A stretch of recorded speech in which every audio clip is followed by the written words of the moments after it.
जय श्री राम के उद्घोष के साथ सिवान पहुंचे पीएम मोदी। शहाबुद्दीन के घर से भरी हुंकार, सौगात की दी छड़ी। नमस्कार, मैं रागनी और आप देख रहे हैं वीपीएस न्यूज। जय श्री राम के जय घोष के साथ आज सिवान की धरती पर प्रधानमंत्री नरेंद्र मोदी का भव्य स्वागत हुआ। शुक्रवार को प्रधानमंत्री मोदी सिवान जिले के पचरुखी प्रखंड अंतर्गत जसौली पहुंचे, जहां उन्होंने एक विशाल जनसभा को संबोधित किया। पीएम मोदी की यह यात्रा राजनीतिक, विकासात्मक और सुरक्षा के लिहाज से बेहद अहम मानी जा रही है। प्रधानमंत्री का यह बिहार का इस साल का चौथा दौरा है और हर दौरे की तरह यह भी खास रहा। आज पीएम मोदी ने न सिर्फ करोड़ों रुपए की विकास परियोजनाओं का उद्घाटन और शिलान्यास किया, बल्कि उन्होंने महागठबंधन के गर्व माने जाने वाले सिवान से एनडीए की चुनावी हुंकार भी भरी।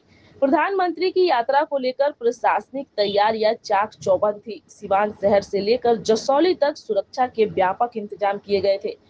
एसपीजी, बिहार पुलिस, जिला बल और विशेष दस्तों के साथ 4 लेयर की सुरक्षा व्यवस्था की गई थी। सभा स्थल को रेड जोन घोषित किया गया था और ड्रोन कैमरों से निगरानी की जा रही थी। स्नाइपर टीमें भी तैनात थी ताकि किसी भी प्रकार की सुरक्षा चूक न हो।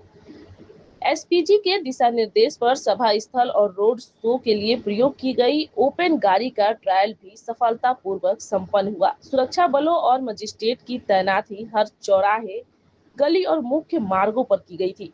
प्रधानमंत्री मोदी ने सिवान में करीब 10,000 करोड़ से अधिक की विकास परियोजनाओं का शिलान्यास और उद्घाटन किया।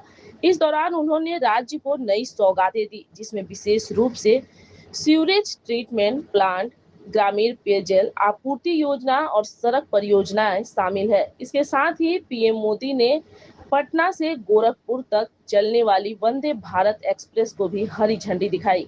प्रधानमंत्री ने अपने संबोधन में कहा कि बिहार का विकास भाजपा और एनडीए सरकार की सर्वोच्च प्राथमिकता है। उन्होंने कहा कि 10 वर्षों में जो काम हुआ है वह पिछले दशकों की तुलना में कई अधिक है। प्रधानमंत्री की यात्रा महज विकास योजनाओं तक सीमित नहीं रही, बल्कि यह आगामी विधानसभा चुनाव से पहले एक बड़ा राजनीतिक संदेश भी लेकर आई है।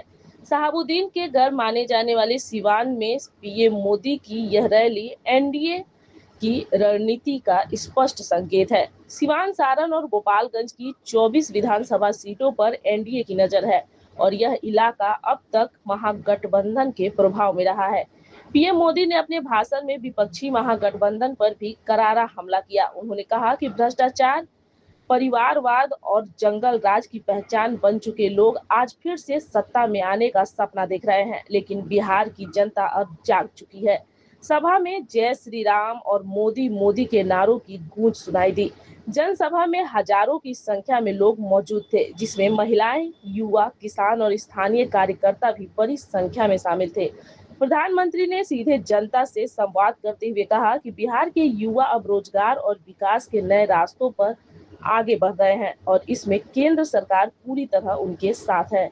प्रधानमंत्री नरेंद्र मोदी की सिवान यात्रा ने जहां विकास की नई उम्मीदें जगाई, वहीं चुनावी रण की दिशा भी तय कर दी। शहाबुद्दीन जैसे बाहुबलियों के प्रभाव वाले इस क्षेत्र में पीएम मोदी की मजबूत उपस्थिति एनडीए के आत्मविश्वास को दर्शाती है। अब देखना होगा कि यह राजनीतिक संदेश आगामी चुनाव में कितना असर डालता है।